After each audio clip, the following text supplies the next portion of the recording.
بسم الله الرحمن الرحيم. السلام عليكم ورحمة الله وبركاته.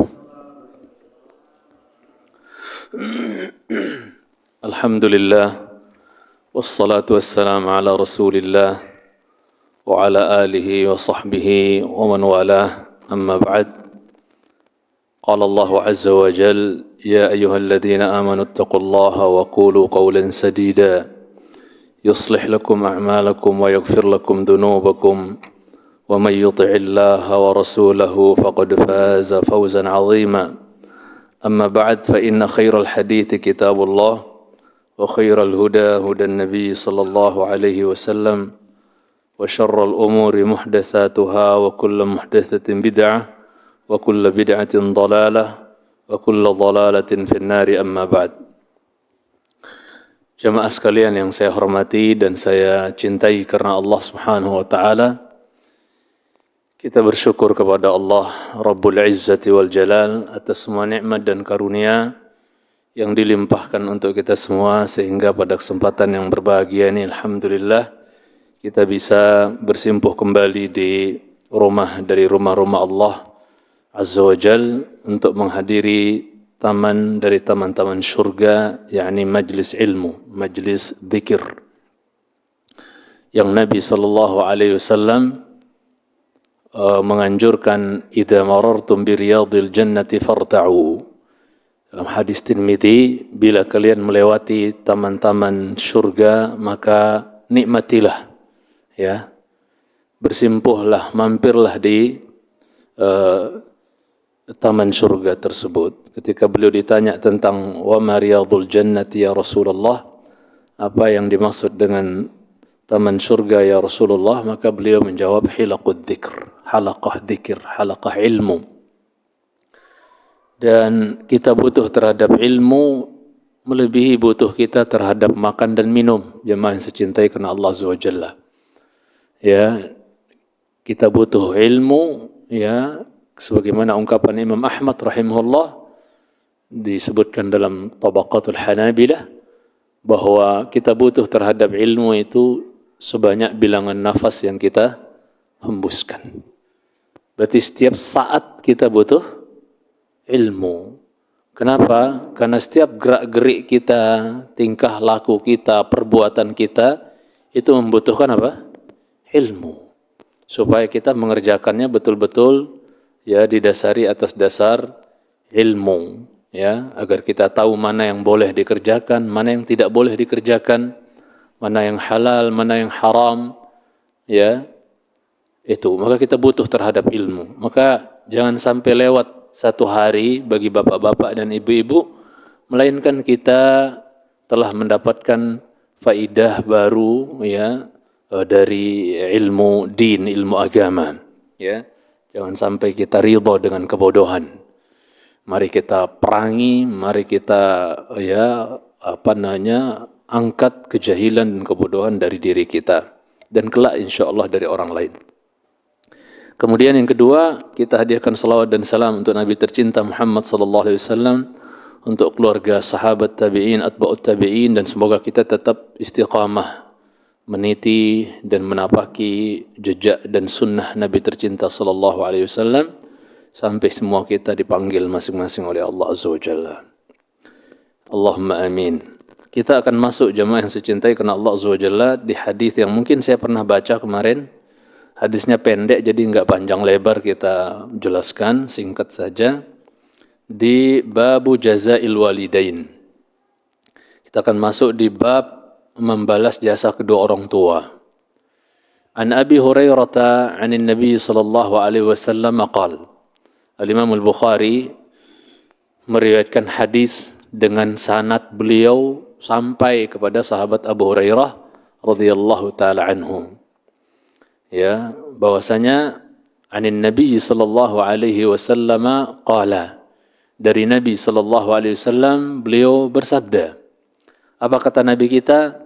La yajzi waladun walidahu illa an yajidahu mamlukan fayashtariyahu fayu'tiqahu. Kata Nabi sallallahu alaihi wasallam, ya, seorang anak tidak akan pernah mampu untuk membalas jasa orang tuanya. Walidahu di sini ya isim jins, masuk di dalamnya bapak dan juga masuk di dalamnya ibu. Walaupun terkesan kalau dilihat zahirnya bapak artinya, tapi ternyata walid itu dia isim jins yang masuk di dalamnya juga ibu. Berarti orang tua. Ya, umum bahwasanya seorang anak tidak akan pernah mampu untuk membalas jasa kedua orang tuanya. Ya, entah bapak atau ibunya, melainkan illa an yajidahu mamluka. Melainkan apabila sang anak itu mendapatkan orang tuanya dalam kondisi berposisi sebagai seorang budak. Ya, posisi sebagai seorang budak yang kemudian sang anak ini dengan ikhlas, dengan legowo, ya, dia Dia beli itu bapak atau ibunya yang berposisi sebagai budak tersebut, fayu'tiqahu. Setelah dia beli, dia merdekakan. Setelah dia membelinya, dia memerdekakan. Ya, baru seorang anak bisa dikatakan membalas jasa kedua orang tuanya kalau sampai seorang anak nemuin bapak atau ibunya jadi budak, kemudian dia beli, kemudian dimerdekakan. Baru dikatakan bisa membalas jasa ya kedua orang tuanya tersebut. Kalau itu tidak bisa dia lakukan, maka apapun yang dipersembahkan untuk ibu dan bapaknya, maka tetap saja Anda, wahai sang anak, belum bisa dikatakan membalas jasa kedua orang tua yang mencintai karena Allah Subhanahu wa taala.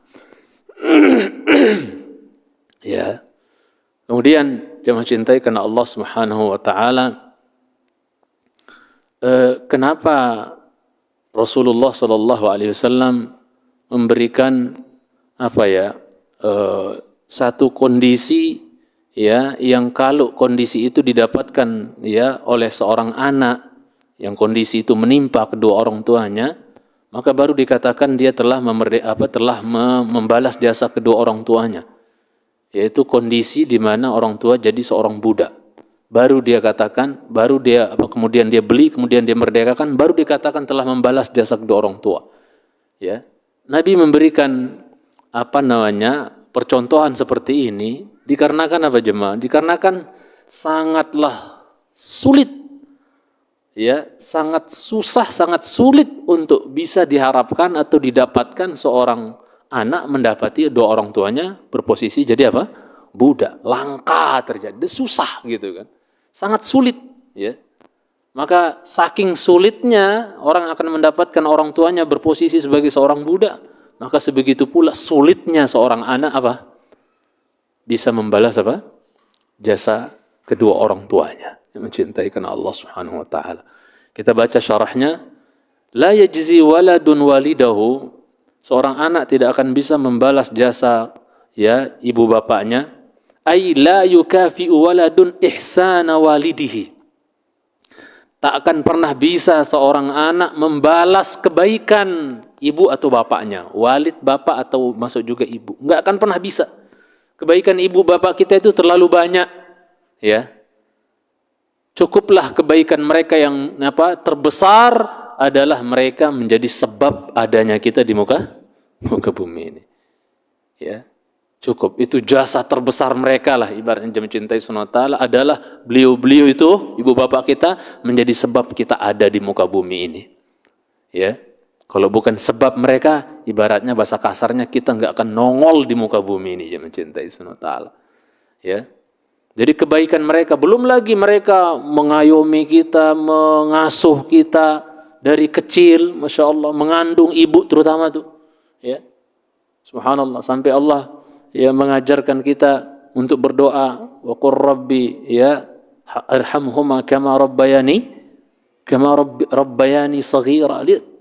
Mereka telah mengasuh kita dari sejak kecil. Ya. Nanti akan ada hadis Abu Hurairah yang bicara sama ibunya, dialog yang sangat indah gitu kan. Dia doakan ibunya, semoga Allah merahmati ibu sebagaimana ibu telah mengasuhku sejak kecil dengan penuh kasih sayang. Subhanallah. Yang kata orang kasih sayang orang tua itu enggak ada enggak ada ujungnya, enggak ada habisnya, dia mencintai Allah Subhanahu wa taala. Ya. seorang ibu atau seorang bapak bisa bisa menyayangi puluhan anak, mungkin 15-an atau belasan anak. Tapi kadang belasan anak belum tentu dia bisa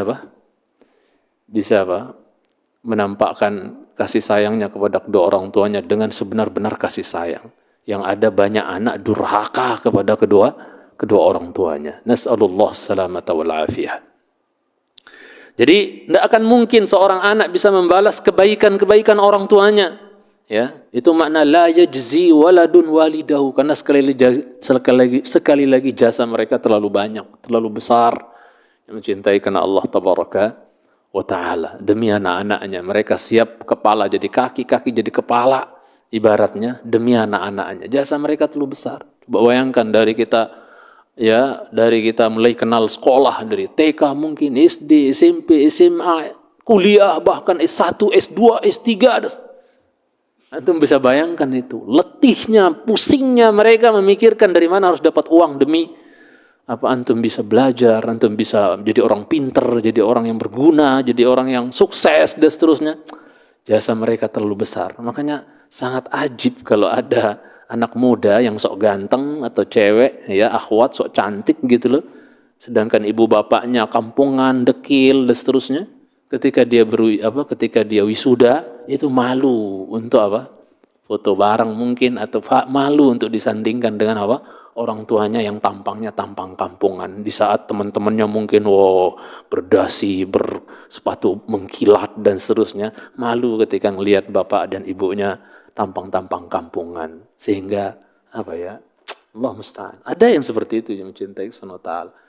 Ya, padahal kalau bukan karena pusingnya mereka, perjuangan mereka, dia nggak akan mungkin bisa kuliah sampai wisuda, sukses dan seterusnya. Allah musta'an. Yang mencintai karena Allah azza, nggak akan pernah terbalas jasa kedua orang tua. Gimana pun caranya, kecuali sekali lagi kalau anak dapetin orang tuanya berposisi jadi apa tadi kata Nabi? Jadi budak, kemudian dia beli, kemudian dimerdekakan. Baru bisa. Tapi saking susahnya untuk didapatkan kondisi kayak gini, begitulah juga susahnya seorang anak bisa membalas jasa kedua orang tuanya. Kemudian berkata Imam As-Sindi dalam Syarah Sunan Ibnu Majah, wa fihi anna al-'abda kal-halik. Di dalam hadis ini ada menunjukkan bahwasanya seorang budak itu seperti orang yang halik, seorang yang binasa atau orang yang mati, orang yang enggak ada gitu kan, orang yang binasa gitu kan. Seorang budak itu diumpamakan seperti orang yang binasa. Faka'annahu bil-i'taq akhrajahu minal halak ilal hayah. Seolah-olah dengan dia dimerdekakan budak tersebut, maka budak ini telah dikeluarkan dari kebinasaan menuju kehidupan. Ya, antum tahulah bagaimana kehidupan seorang budak, serba kayak nggak dianggap gitu. Namanya juga barang dijual beli. Budak dulu dijual beli nggak, Pak? Manusia padahal gitu kan. Terutama dari yang banyak itu dari Ethiopia dulu kan, Pokoknya Afrika itu banyak jadi budak, dijual beli, dia mencintai Subhanahu wa ta'ala. Pindah dari satu tuan ke tuan yang lain dan seterusnya. Allahu Akbar. Seolah-olah posisi dia sebagai seorang budak itu adalah kebinasaan, kehancuran dalam kehidupan dia. Dengan dia dimerdekakan, dibeli oleh orang, kemudian dimerdekakan, orang yang membeli dia itu baik hati, sebagaimana perbuatannya siapa? Abu Bakar, sampai 20-an budak beliau beli, kemudian beliau merdekakan. Mencintai karena Allah Subhanahu wa ta'ala. Jadi dengan dia dibeli kemudian dimerdekakan oleh orang yang membelinya tersebut, seolah-olah dia keluar dari kebinasaan menuju kehidupan. Paham maksudnya? Dari kematian, kobangan kematian menuju kehidupan. Ibaratnya seperti itu. Yang mencintai Subhanahu wa ta'ala. Maka dikatakan di sini, fasara fi'luhu dzalik mimma ya'dilu fi'lal ab. Maka perbuatan orang yang membeli budak kemudian dimerdekakan budak tersebut itu mirip persis atau mirip dengan perbuatan seorang siapa? Seorang ibu dan bapak, haitsu kana sababan lil wujudi wa ikhrajihi minal adami ilaihi. Kata beliau bahwasanya posisinya mirip orang yang membeli budak kemudian memerdekakan, sehingga budak itu yang tadinya berada dalam lingkungan kebinasaan, kehancuran, Ibaratnya kondisi yang yang hina dan seterusnya, begitu dia dimerdekakan, ya Masya Allah dia menjadi merdeka, dia menjadi bebas, seolah-olah hidup kembali dia gitu kan. Begitulah juga posisi seorang ibu dan bapak, ya, yang tadinya kita dari tidak ada berupa cairan mungkin dan seterusnya, ya, air mani yang hina dina dari tidak ada kita, kemudian kita apa? Lahir, tumbuh, dirawat, dibesarkan oleh mereka dan seterusnya. Akhirnya kita hidup sampai sekarang gitu kan. Itu ada andil besar mereka ba'dallah azza wa jalla, ya, mencintai karena Allah SWT. Ada andil besar mereka. Coba kita waktu kecil dibiarin begitu saja, nggak dikasih netek, apa hidup kita? Coba. Subhanallah. Jadi seolah-olah mereka memindahkan kita dari ketidakadaan menuju ya apa? Ada gitu. Menjadi ya muncul menjadi sosok seorang Abu Usamah, menjadi sosok seorang Bapak Fulan atau Ummu Fulanah. Itu sebab jasa mereka. Cintai semua. Dan cukuplah itu menjadi jasa terbesar mereka. Saya sering menasihati sebagian orang yang mencurhatkan kepada saya kondisi bapaknya atau ibunya yang mungkin karena kebodohan dan juga ya mengikuti hawa nafsu ya dan seterusnya, pokoknya karena orang tuanya mungkin bandel, preman dan seterusnya. Itu dari kecil anaknya nggak dipedulikan, dititip sana, titip situ, diadop orang dan seterusnya. Tahu-taunya begitu dia sudah tua, ya, ibu bapaknya tersebut dah lansia, anaknya sudah lumayan mungkin mapan hidupnya dan seterusnya, ya kan? Padahal dari kecil apa? Banyak terjadi nggak Bapak? Bu, banyak terjadi ya. Dari kecil ditinggal, dititip sana, diadop orang dan seterusnya. Begitu dia udah tua, orang tuanya yang dulu bader ini, bandel, jahat dan seterusnya, begitu dia udah tua, lansia atau udah umuran, sakit-sakitan, ya, dan itu ada terjadi. Saya punya anak angkat, ya, walaupun saya nggak binkan kepada diri saya, dia mu'alaf, anak angkat, seperti itu kondisinya. Ya, tidak dipedulikan, tidak dinafkahi dan seterusnya, ditinggalin begitu saja. Ya, Masya Allah. Ya, itu apa? Begitu dia sudah lumayan punya kerjaan dan seterusnya, bapaknya itu apa? Sakit, stroke atau gimana lah gitu ya. Kemudian apa? Tidak ada keluarganya mau ngurus, hatta anak-anaknya yang lain nggak ada yang mau ngurus. Baru dia datengin nyari anaknya yang apa? Anak angkat saya tersebut. Ya. Tinggal minta izin tinggal sama anaknya tersebut, minta izin untuk dirawat dan seterusnya. Dia curhat sama saya, berat rasanya Ustaz. Kalau ingat masa lalu bapak itu gimana, nggak peduliin kami, nggak nafkahi kami dan seterusnya. Itu rasanya nggak mau nerima rasanya, berat rasanya Ustaz. Saya udah anggap dia udah kayak no, nggak kayak gitu sih. Ya, nggak kayak gitu. Islam mengajarkan kita nggak kayak gitu. Ini mu'alaf gitu. Islam nggak mengajarkan kayak gitu. Sejahat-jahat orang tua, sekafir-kafir orang tua bahkan, sejahat-jahat orang tua, tetap saja apa? Mereka adalah manusia yang paling berjasa dalam kehidupan kita. Cukup jasa mereka adalah mereka jadi sebab kita ada. Udah, terima orang tuamu. Lupakan keburukan dia, ya.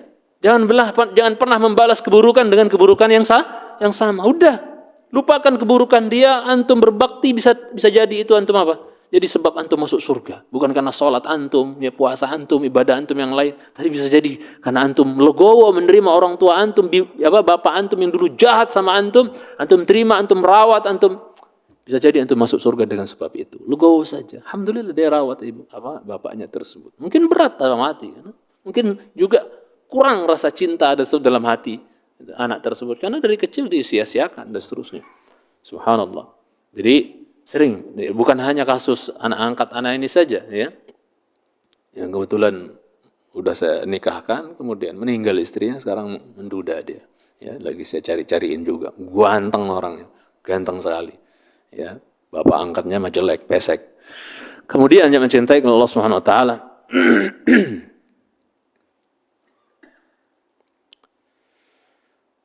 An Abi Burdah annahu syahida ibn Umar ورجل يماني يطوف بالبيت حمل أمه وراء ظهره يقول. Kita ambil hadis berikutnya di bab ini. Inni laha ba'iruha al-mudhallalu idza udhirat ay in udhirat rikabuha lam udhari. ثم قال يا ابن عمر أتراني جزيتها؟ قال لا ولا بزفرة واحدة. ثم طاف ابن عمر فأتى المقام فصلى ركعتين ثم قال يا ابن أبي موسى إن كل ركعتين تكفران ما أمامهما. Ya. Dari Abi Burdah, annahu, bahwasanya beliau pernah menyaksikan, melihat Abdullah bin Umar dan seorang laki-laki dari Yaman. Ya, Mekah sama Yaman itu kan satu dataran ya Pak ya, cuman ada batasnya. Ya, satu daratan mereka.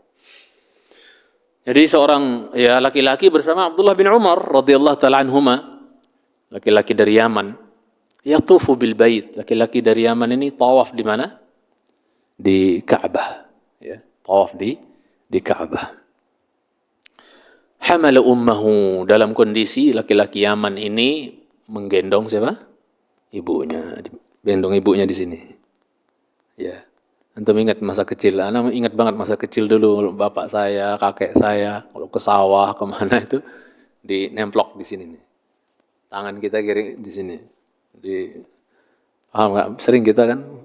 Dan jangan haramkan anak kita dari punggung kita jemaah. Sekali-sekali. Ya, mungkin nggak harus setiap hari, sekali-sekali. Jangan sampai punggung kita ini asing bagi anak-anak kita. Jangan sampai. Anak kadang-kadang kalau kangen, maksudnya pas ini lagi datang ini anak-anak saya yang sudah agak gede-gede tuh naik. Sengaja alasannya mau pengen tahu beratmu seberapa, padahal supaya mereka bahagia aja, senang saja. Bisa pernah akan jadi kenangan nanti dulu saya digendong bapak. Sebagaimana saya mengenang waktu kecil saya, kalau pulang dari rumah kakek malam-malam ziarah ke rumah kakek saya, ya, kakek dari ibu itu, bapak saya gendong di belakang, ngantuk-ngantuk tidur dia jalan, masya Allah. Itu akan terkenang sampai sekarang gitu kan. Maka jangan haramkan punggung antum ya untuk anak-anak antum yang mencintai sunnah ta'ala. Sekali-sekali gendong mereka. Antum mau ke masjid nih misalnya, ya gendongnya di belakang gitu. Nah, jarang orang lakukan itu yang mencintai sunnah ta'ala. Ya, kecuali yang Allah rahmati. Jangan sekali lagi haramkan punggung kita dari anak-anak kita yang mencintai. Di rumah mereka mau ngunyak-ngunyak kita, mau loncat-loncat punggung kita, nggak apa-apa, sekali-sekali nggak masalah. Antum keren siapa antum? Berwibawa siapa antum dibandingkan Umar bin Khattab? Umar bin Khattab seorang khalifah, pemimpin 50 negara beliau kuasai ibaratnya. Tapi Masya Allah anaknya yang kericik-kericik banyak itu. Ada yang nemplok di pangkuan, ada yang nemplok di sini, naik ke kepala. Dia nggak ada. Datuk diginian, bapak ini pejabat, bapak ini khalifah, nggak boleh kayak gitu, songong loh. Begitu? Nggak ada. Ya. Sampai Fairuz namanya seorang sahabat dulu tuh yang mau dikasih mandat untuk menjadi gubernur di sebuah daerah. Itu apa? Itu dipanggil oleh Umar bin Khattab, dan lihat Umar bin Khattab diperlakukan oleh anak-anaknya yang banyak itu seperti itu, naik sana naik situ. Banyak anaknya Umar bin Khattab radhiyallahu ta'ala. Maka ini anak-anakmu wahai khalifah. Iya, ini anak-anak saya. Dia katakan, ya, apa? Kalau anak-anak saya nggak ada yang berani memperlakukan saya seperti ini katanya. Ya. Dan kalau tidak saya keliru, itu dia punya anak 10, satu pun nggak ada yang pernah kena cium. Sebegitunya ya. Sok sibuk dia atau sok gimana? Sok datuk dia. Hanya ketika dia ngomong di depan Umar radhiyallahu ta'ala anhu, saya punya anak 10, nggak satu pun pernah saya cium. Maka apa? Surat mandat itu, mana surat mandatnya? Ambil, coret, nggak jadi diangkat jadi apa? Gubernur. Kenapa wahai Amirul Mukminin, ini udah mau tanggal tangan ibaratnya kan, tinggal taukid, tinggal tanda tangan ibaratnya. Kok nggak jadi diangkat jadi apa? Gubernur. Apa alasan Umar bin Khattab? Ya, kalau sama anakmu sendiri saja, ya, kamu nggak sayang, bagaimana dengan anak rakyatmu nanti di sana? Nggak peduli mungkin, mau kelaparan, mau apa, kok nggak peduli kali? Nggak jadi. Ini menunjukkan seorang pemimpin mesti punya sifat apa? Kasih sayang, empati, care kepada rakyatnya, sampai anak-anak kecil. Subhanallah, mencintaikan Allah Tabaraka wa Ta'ala. Taib. Kemudian kita artikan dulu hadis ini baru kita jelaskan. Dari Abu Burdah, ya, Abu Burdah ini Ibnu Abi Musa al-Asy'ari, putra dari Abu Musa, sahabat Abu Musa Al-Asy'ari. Punya anak kunyahnya Abu Burdah. Ya. Kemudian yang mencintai karena Allah Subhanahu wa taala, ya. Dia pernah melihat sekali lagi seorang laki-laki Yaman dengan Abdullah bin Umar, ya, dan laki-laki Yaman ini tawaf menggendong siapa tadi? Menggendong ibunya di punggungnya.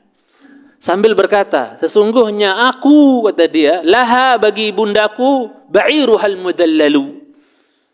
Ya, saya ini adalah ontanya yang mudallal. Mudallal itu yang manut gitu, binatang yang nurut gitu, jinak gitu, itu mudallal. Mau diapain aja nurut. Itu ba'ir al-mudallal. Dan itulah karakter onta, jemaah. Onta kalau sudah nurut, sudah baik tuannya, onta itu punya insting yang sangat kuat mencintai Subhanahu wa taala. Ya. Kalau tuannya itu penyayang, ya, perhatian sama dia akan luluh seluruh-luluhnya, mau dibawa kemana, ditunggang kemana, dipikulin barang seberat apapun, dia akan mudallal. Itu onta punya karakter. Tapi kalau dia tahu tuannya itu pelit, makannya lambat mulu, kadang nggak dikasih makan, nggak dikasih minum, dan seterusnya, perkerjakan berat tapi nggak dikasih haknya, dan seterusnya. Oh, jangan macam-macam. Onta itu satu-satunya binatang di dunia ini yang punya rasa sifat pendendam paling tinggi. Pokoknya paling pendendam sedunia sudah.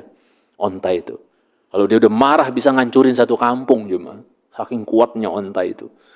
Ya, pernah ada seorang menyembelih anak onta di depan maknya. Maka rumah orang itu dulu lantahkan oleh onta itu. Ya, kuat dia aja mencintai. Makanya kalau ngangkat barang dia kan nggak dengan berdiri dia ditaruhin barang, kan tinggi banget. Dia harus ngeleper dulu kan, jongkok dulu, baru ditaruhin barang seberat apapun diangkat tuh. Dan dongkraknya adalah lehernya. Ya. Makanya ajib onta ini. Sampai Allah suruh kita, afala yanzuruna ilal ibili kaifa khuliqat. Ya toh? Satu-satunya binatang makhluk Allah yang kalau mejem tembus pandang. Antum mejem enggak tembus pandang tuh. Binatang-binatang yang lain mejem ya gelap enggak ngelihat, tapi onta mejem tembus pandang, dia bisa. Allah Subhanahu wa taala memfasilitasi dia dengan luar biasa pokoknya onta itu cuma.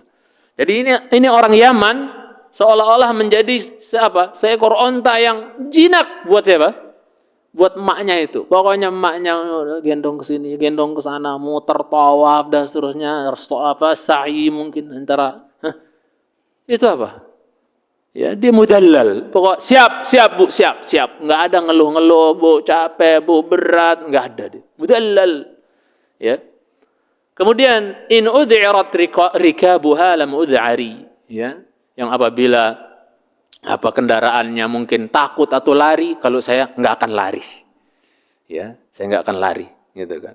Pokoknya saya nggak akan menghindar, mau ibu saya mau digendong kemana aja, saya tetap siap, ya, standby, nggak akan lari, nggak akan menghindar, ya, dari ditemplokin sama emak saya, sama ibu saya, maksudnya untuk saya gendong emak saya, nggak akan kabur, gitu kan. Kadang sebagian binatang kan kalau agak bandel-bandel dia kabur kan dari tuannya, cuma cintai, ya, nggak mau saya tahulah, saya kan orang kampung jamaah, paham lah karakter binatang. Mana kebo yang kalau mau dipakai membajak itu manut, diikat kan kalau saya dulu membajak di sawah itu nggak ada traktor, zaman kampung, zaman bala dulu tuh, masih saya umur SMP dulu tuh jemaah. Jadi dari kepala kebo ke kebo yang lain tuh ada talinya diikat-ikat, gitu kan, diikat semua, disambung-sambung gitu, kemudian diputer gitu. Jadi kalau kebo-kebo yang memang kita sudah memang Masya Allah ya, anak udah menggembala mereka, cariin mereka rumput, antar ke sungai tiap sore, mandi, dan saya gosok-gosok tai-tainya di punggung pundak-pundaknya itu kan kotor mereka. Ya, saya nyemplung ke sungai, antum pernah lihat mungkin di TV atau di YouTube mungkin orang-orang nyemplung gosok-gosok tai kebo di sungai yang berendam, sambil berendam, itu kerjaan saya masa kecil yang mencintai. 7 kebo harus saya bersihin tuh, kotor-kotor, baru nanti digembala dan seterusnya. Ya. Tiap hari itu, lambat dikit dipecut sama ranting bambu yang basah oleh bapak saya. Ya. Sampai berhari-hari kadang ada bekasnya di sini kadang. Ya. Coet gitu. Sadis bapak saya dulu. Ya. Tapi kenangan yang nggak bisa saya lupa, saya khotam hafal matan jurumiyah itu di atas kebo, ya, mencintai SWT. Dan itu umur kelas 6 SD. Kemudian yang mencintai karena Allah Tabaraka wa Ta'ala, ya. Jadi kalau yang memang punya karakter agak bandel ininya, kebonya itu kadang mau diikat tuh nggak mau dia. Bahkan non sewu, bapak saya sampai detik ini sering kumat, kambuh dadanya. Kenapa? Pernah disentak sama apa? Jantannya kebo yang mencintai. Kan kebo kan itunya tanduknya gede, disentak. Hampir sekarang sering kumat-kumat bapak saya itu, terasa sakit bekas berapa puluh tahun yang lalu itu disentak sama kebo saya yang paling gede, yang paling besar. Ya, itu namanya apa? Itu yang diistilahkan lam udhari. Kemudian thumma qala ya Ibn Umar, kemudian laki-laki dari Yaman yang gendong emaknya itu mengatakan, wahai Ibn Umar, atarani jazaituha, apakah kau telah melihat bahwasanya aku ini telah membalas jasa ibuku ini dengan aku tawafin dia, gendong kemana-mana, manasik aku gendong terus. Apakah aku telah dikatakan membalas jasa ibuku ini, wahai Abdullah bin Umar? Ya, subhanallah. Qala lah. Kata Abdullah bin Umar apa? Oh, belum. Enggak bisa. Enggak bisa dikatakan kau telah membalas jasanya. Wala bizafratin wahidah, kata dia. Wala satu kali ngeden sampai keluar urat lehernya makmu itu satu kali ngeden saja enggak bisa kau bayar. Mau 1000 kali kau tawaf di Ka'bah, tawafin makmu gendong tuh tak akan pernah terbayar. Enggak bisa dibalas. Ya, mencintai karena Allah Subhanahu wa taala. Ya. Bahkan dalam sebagian riwayat, ya, ada seorang laki-laki yang berkata kepada Abdullah bin Umar, inna hadhihi ummi la tastati an taqdi hajataha illa wa hiya fawqa dhahri. Ini bundaku, wahai Abdullah bin Umar. Dia tidak bisa buang hajat melainkan harus di pundakku. Ya. Pokoknya dia buang hajat itu selalu berepetan di pundakku. Kadang saya mau ibaratnya saya mau bawa ke tempat buang hajat, belum nyampe sudah sudah istilahnya beser duluan ya, maksudnya udah keluar duluan sebelum nyampe dan seterusnya, insyaallah. Ya, akhirnya apa? Fa idza tabawwalat alayya, apabila ibundaku itu pipis di atas pundakku, punggungku aku gendong, pipis. Ya, bahkan mungkin buang hajat kadang. Antum ingat saya pernah ceritain tentang seorang syekh yang sangat bakti kepada kepada bapaknya loh padahal. Ya. Itu apa? Bapaknya itu saking sudah lumpuh, nggak bisa ngapa-ngapain, nggak bisa ke WC, nggak bisa apa? Apa dia bilang sama bapaknya? Pak, dia bungkus tangannya pakai apa? Dia bungkus tangannya, Pak, buang hajat di sini aja. Di tangannya, nanti baru dia buang ke kloset. Ada nggak anak yang sampai kayak gitu zaman sekarang? Dia ingat mungkin bahwasanya Pak, maksudnya dia tahu bahwasanya dulu mungkin ketika masih saya kecil, ya, bapak saya itu ibu saya kalau nyebokin saya nggak akan pernah peduli mau saya belepotan kayak mau payak kayak mau bau jambu kayak bau apa nggak peduli. Dan saya ingatkan bapak-bapak jangan fobi, jangan anti dengan nyebokin anak itu.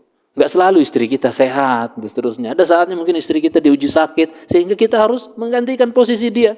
Harus bisa nyebokin anak dan seterusnya. Ajib kalau ada bapak nggak pernah seumur umur nyebokin anak. Ya, ibu aja ibu aja, kamu aja, enggak, ya, supaya kita dibalas juga nanti oleh anak kita ketika kita udah lansia, dia nggak jijik, ya, nggak jijik untuk membersihkan kotoran yang keluar dari, ya, ketika kita buang hajat misalnya dan seterusnya, grepetan, blepetan dan seterusnya.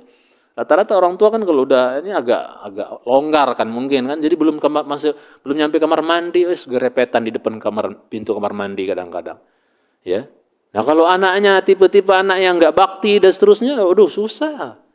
Yang ada bilang jorok ibu nih bapak nih dan seterusnya. Dan itu itu kata Imam Mujahid termasuk dalam kedurhakaan yang Allah larang, fala taqul lahum jangan kau katakan kepada kedua orang tuamu itu kata Imam Mujahid, yaitu apa? Versi beliau, yaitu apa? Ucapan ketika orang tuanya grepetan mungkin kotorannya dan seterusnya, mungkin apa? Bau mungkin dia kata, ibu itu saja durhaka. Ya, jangan keluar kata-kata, bau nih bapak nih, bu nih, sembarangan nih. Jangan keluar kata-kata itu dari mulutmu. Itu kedurhakaan. Ya, versi Imam Mujahid bin Jabr, seorang pembesar tabi'in, muridnya Abdullah bin Abbas radhiyallahu taala anhuma, ketika menafsirkan makna fala taqul lahum uff. Jangan keluar hembusan nafas yang menunjukkan kesel atau merasa jijik. Awas, awas. Hati-hati. Apalagi kalau sampai ogah ada, oh itu lebih parah lagi. Udah berlipat-lipat sudah kedurhakaannya. Waliyadzubillah, yang mencintai karena Allah tabaraka wa taala. Taib. Kemudian ya, jemaah yang saya muliakan, ya, ibu saya itu apa? Kalau kencing di punggungku, aku turunkan dia, aku bersihkan dia. Wanadhaftuha, aku bersihkan kotorannya tuh, pipisnya dan seterusnya. Wawadda'tuha, aku wuduin ibuku dan seterusnya. Ya, wala anzur ila auratiha, dan saya tidak melihat kepada auratnya gitu. Ketika membersihkan kotoran ibunya, nyebokin ibunya, mungkin saya nggak ngelihat kepada auratnya dan seterusnya. Mungkin nggak ada lagi yang diharapkan gitu. Saya nggak ngelihat kepada auratnya, ya Abdullah bin Umar. Apakah aku telah membalas kebaikan atau jasa ibuku dengan cara seperti itu? Mana-mana pipis ya di punggungku, kadang buang hajat di punggungku, aku bersihin, aku wuduin, aku pokoknya. Apakah aku telah dikatakan membalas jasa dia seperti itu dengan jangan melakukan seperti itu? No. Walaupun satu denan seorang ibu itu tak akan pernah bisa apa? Terbalas jasanya. Allah Subhanahu wa taala. Kemudian Abdullah bin Umar tawaf di Ka'bah, sekeliling Ka'bah, ya, fa'atal maqam. Setelah itu dia datang ke maqam, karena sunnahnya habis tawaf kita salat 2 rakaat di belakang maqam Ibrahim. Maqam di sini kuburan atau tempat bekas kaki? Ibrahim di bawah maqam itu gitu kuburannya gitu. Kan kalau orang Indonesia maqam itu ya makam, kuburan pikirnya. Nah, maqam itu bekas apa? Jeplakan kedua kaki siapa? Ibrahim. Manakala membangun apa? Meninggikan apa? Ka'bah. Jadi itu stegernya.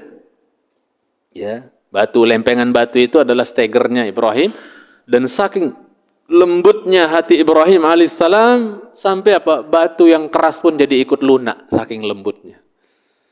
Ya, antum punya batu depan rumah, antum injak bertahun-tahun, tiap pagi antum nggak akan lunak-lunak karena hati kita mungkin keras. Ibrahim saking lunaknya hatinya sampai batu aja dijadiin steger itu berbekas lunak, masya Allah. Alaihissalam. Ya, yang dulu makam itu posisinya nggak tempat yang sekarang. Dia dulu nempel dengan Ka'bah, dekat dengan Ka'bah. Ya, tapi dikhawatirkan orang nanti sujud di situ, akhirnya orang nanti takutnya orang-orang yang terutama yang agak suka dengan yang berbau-bau kelenak-kelenik, khurafat dan yang lainnya, ini bekas kaki Ibrahim, berkah-berkah atau apalah gitu. Akhirnya nanti nyembah bekas kaki nanti lama-lama.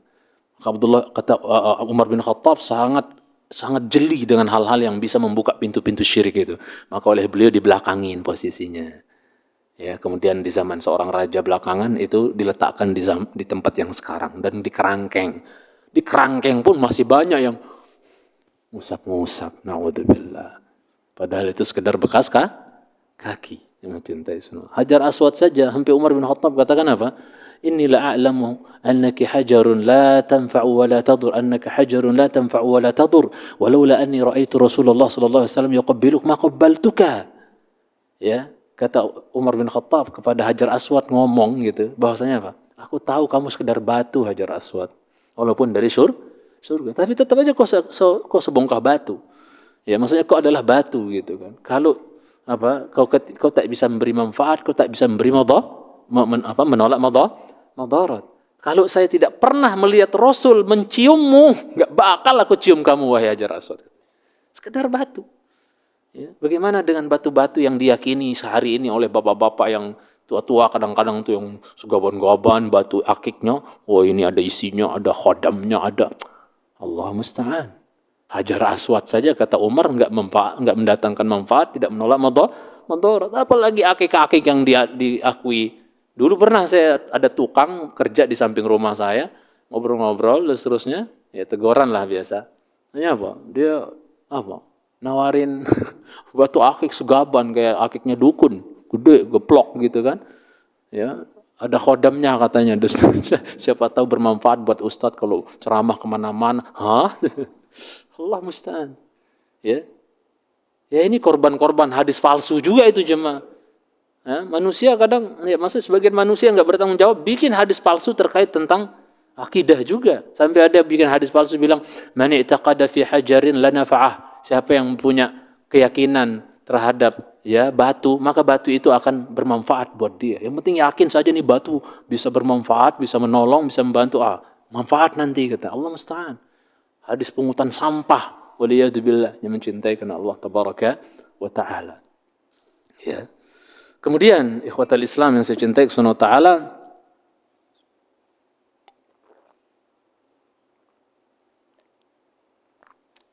setelah beliau salat 2 rakaat, maksudnya setelah beliau tawaf, beliau salat 2 rakaat di belakang maqam, thumma qala, kemudian Abdullah bin Umar mengatakan, ya ibna Abi Musa, wahai anaknya sahabat Abu Musa al-Asy'ari. Siapa tadi? Abu Burdah. Abu Burdah, anaknya Abu Musa itu, wahai anaknya sahabat Abu Musa al-Asy'ari. Ya, inna kulla rak'ataini tukaffirani ma amamahuma.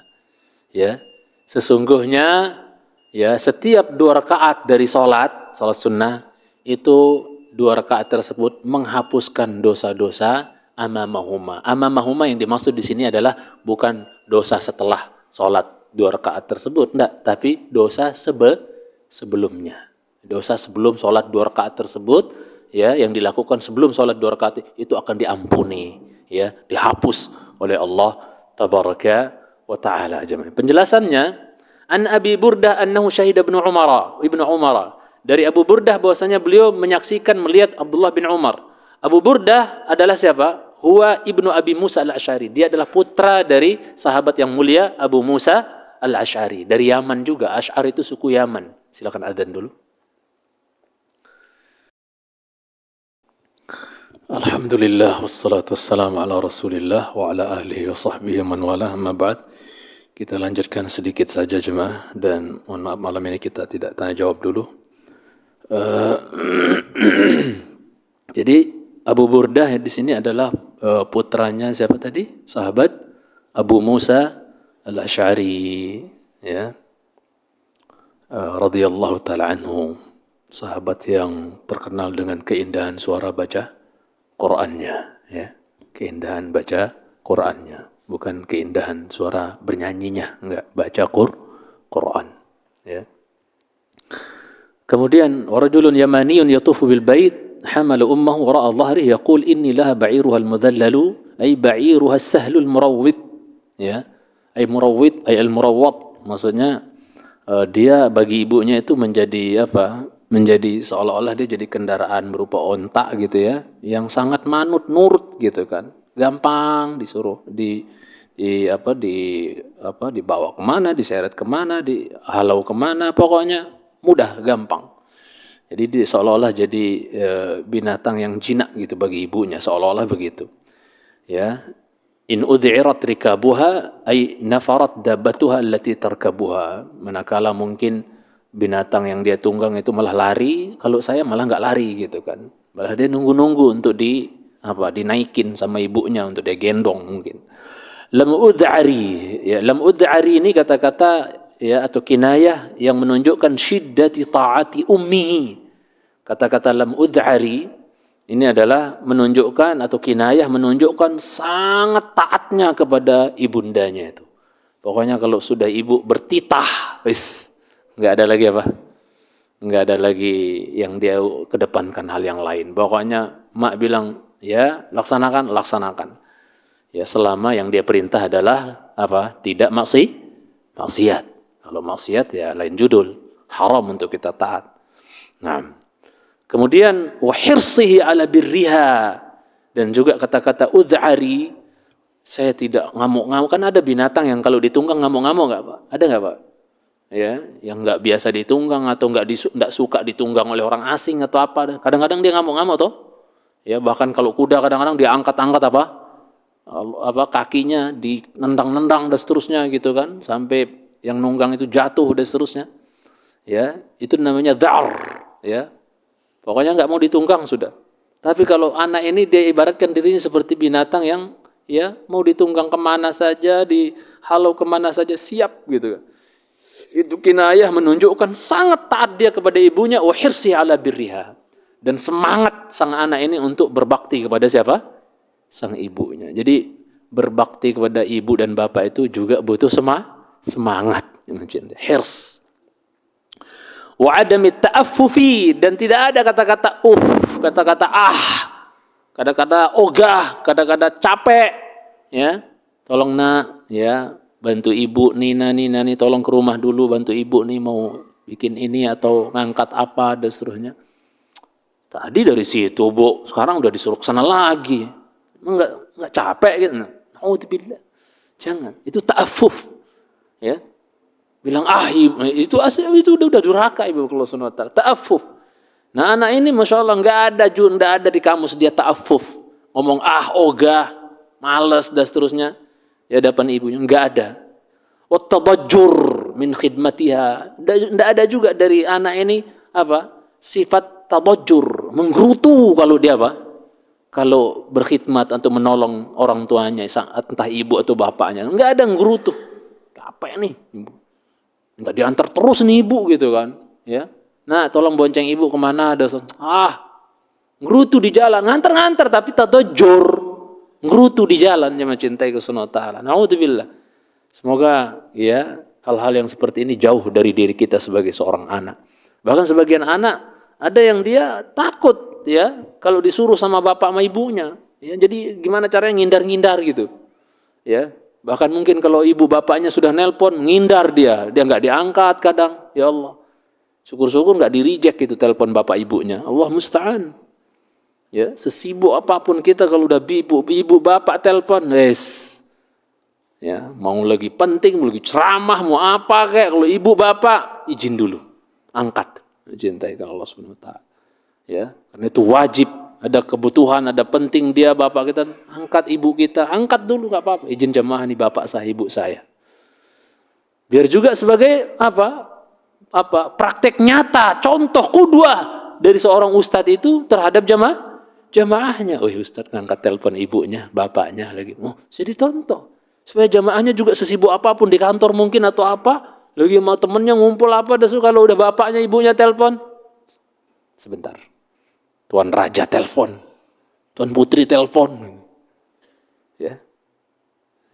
Subhanallah. Mudah-mudahan kita bisa seperti itu. Karena sekali lagi sebagian anak takut, ya, kalau dimintain tolong sama ibunya, sama bapaknya, dan seterusnya, ngindar gitu loh. Ya, Allah musta'an. Tsumma qala ya Ibnu Umar. Kemudian laki-laki itu berkata, wahai Ibnu Umar, atarani jazaituha? Apakah kau melihat aku telah membalas jasa ibuku ini dengan aku gendong dia muter-muter, tawaf dan seterusnya, ya, melakukan manasik gitu kan? Fihil hirsu ala taqwimil amal. Di dalam kata-kata laki-laki Yaman ini, di dalamnya ada dalil menunjukkan bahwa kita kalau beramal, melakukan sesuatu itu yang perfect dong, gitu kan. Yang bagus, yang baik, jangan setengah, jangan seonone gitu melakukan sesuatu. Ngaji yang benar-benar serius, perfect, sempurna, ya. Ibadah apa dan seterusnya yang sempurna, takwim, perbaiki kita beramal tuh, bekerja, beraktivitas yang cakep, yang ihkam, yang bagus, yang itqan, rapi gitu loh. Enggak seadanya, enggak yang penting jadi gitu kan. Saya sangat empati sama seorang tetangga yang lagi bangun rumah di samping saya. Itu ya Allah, dikerjain banget. Sudah 80 juta, 800 juta duitnya melayang sampai sekarang belum kelar-kelar. Padahal dari awal akadnya 250 juta kelar katanya. Janji itu sampai 800 juta sana belum kelar-kelar itu. Allah musta'an. Sampai lantai 2 di lantai 2-nya itu atapnya sampai doyong kayak gitu. Disuruh bikinin tiang nggak dibikin kayak digambar coba. Macam-macam alasannya. Dan kong kali kong sama tukang material. Ya, suruh kirim semen sekian, dikirim cuma berapa, nanti dijual kong kali kong. Kesian itu, ya. Allah musta'an, mencintai karena Allah tabaraka wa taala. Ya. Nah. Jadi kalau kerja itu mesti apa? Ya, ihkam, sempurna, cakep, bagus, baik, ya. Insyaallah sampai temboknya itu ngerembes air jemaah. Berarti kan pipa-pipa di dalam tembok itu mungkin nggak dilem kali ya, ngasal gitu, dibobok lagi, kasihan. Curhat terus sama anak tuh, kalau ketemu Ustaz, Masya Allah kasihan. Pasang kloset, begitu di flash, itu airnya kemana-mana keluar. Kan kasihan, ngasal bener-bener gitu. La ilaha illallah, 800 juta, duit itu ya Pak ya? Lumayan Pak ya, 800 juta habis itu, lebih balah. Sampai sekarang cuma satu tukang yang masih sisa, nggak amanah pada itu. Ya, Allah musta'an. Kecuali ya tukang-tukang yang dirahmati Allah yang betul-betul amanah gitu kan. Asal pokoknya. Mungkin sebagian nanti pernah ngalamin gitu kan. Allah musta'an. Kemudian yang mencintai wabirril ummi, dan juga di dalamnya ada dalil menunjukkan mesti kita bakti kepada sang ibu kita, wa mujazati ashabil ma'ruf, membalas orang-orang yang pernah berbuat baik. Prinsipnya apa? Wa hal jazaa'ul ihsan illal ihsan. Bukankah balasan dari kebaikan adalah kebaikan juga gitu kan. Orang tua kita manusia paling baik ya dalam kehidupan kita, paling berjasa dalam kehidupan kita, maka balaslah kebaikan mereka yang mencintaikan Allah SWT dengan kebaikan juga, dengan kita berbakti ya. Qala la wala bi zafratin wahidah, kau tidak bisa dikatakan membalas jasa ibumu walaupun satu kali denan ibumu itu. Syiddatul anin wa qabihatiz zafir, itu namanya zafrah. Ya, itu rintihan yang sangat rintihan karena sakit yang sangat dahsyat, itu namanya zafrah. Ana ingat banget itu ketika mungkin antum rata-rata juga melihat istri antum ketika melahirkan ya. Ana lihat banget itu, ana sampai nggak kuat melihat istri ana keluar nangis saya di luar itu, saking beratnya itu melahirkan itu, sampai gemeter itu keranjang rumah sakit itu gemeter pegangan, saking Masya Allah. Ya, dari jam berapa sampai jam berapa tuh baru keluar, Masya Allah. Ya, dan ana sampai rekam itu suara dia, ya zikir ketika ngeden itu la ilaha illallah berulang-ulang. Saya rekam itu, nanti anak-anak saya kalau udah pada gede tak dengerin. Jangan macam-macam sama makmu, nih denger nih. Ya, biar tahu perjuangan mereka, perjuangan ibumu melahirkan kamu. Terus main durhaka aja, main ngelawan dan seterusnya, nggak pakai, nggak ada rumus, nggak ada judul gitu tuh. Harus bakti, harus baik. Ya, dan seterusnya. Ada lagi yang menyebutkan zafrah itu adalah apa? Tardidun nafas hatta tantafikha ad-dhulu' minhu. Ya, zafrah itu maknanya adalah apa? Ya, nafas yang tersengal-sengal sampai apa tuh? Sampai keluarnya apa tuh? Urat leher. Kan perempuan kan kalau lagi ibu-ibu kalau ngelahirin kayak gitu kan, sampai keluar urat lehernya muncul gitu, saking beratnya masa ngedennya itu, masa-masa ngeden itu. Pembukaan sekian, Allah musta'an, sampai harus diinduksi kadang-kadang, ya Allah, perjuangan itu, sampai mati itu kayak goyang depan mata gitu. Udah gitu nggak anak main durhaka begitu saja, bahkan ada yang bunuh ibu bapaknya, ya, bakar ibu bapaknya, ya, bacok bapaknya gara-gara masalah sesinggung sama bapaknya, bacok bapaknya, nyecer darahnya depan rumahnya, kabur ke sawah dia tuh, kejar sama polisi ke sawah, ya, kejadian itu. Nanti kita lanjutkan lagi insyaallah jalla wa ala, mencintai SWT. Sampai sini dulu. Subhanakallahumma bihamdika asyhadu an la ilaha illa anta astaghfiruka wa atubu ilaik. Assalamualaikum warahmatullahi wabarakatuh.